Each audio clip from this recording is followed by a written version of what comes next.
রয়েছে একটা ফুলে একদম দেখুন, একটা সাইড পুরো ফুল আছে। আমার এর আগে একটা সার্জারি হয়ে গেছে, মানে স্পাইনের সার্জারিটা করার পরে আমি তো প্যারালাইসিস হয়ে হাঁটতে পারি না ঠিক করে, মানে কোনো রকমে দাঁড়াই এইভাবে।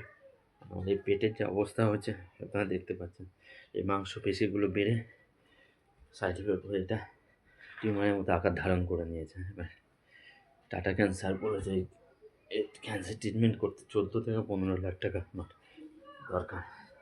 আপনাদের সহযোগিতা ছাড়া আমার দ্বারা অসম্ভব। আমি একটা সার্জারি করেছি, আর দ্বিতীয় সার্জারি আমি আর পারছি না করতে। এই যে আমাদের পেটটা দেখুন, এই সাইডটা দেখে দিন। ঘরের মধ্যে আমি হাঁটা চলা করি খুব কষ্টে, খুবই কষ্টে আমি হাঁটা চলা করতে পারি, মানে মানে বিছনা ধরে ধরে কোনোরকম উঠে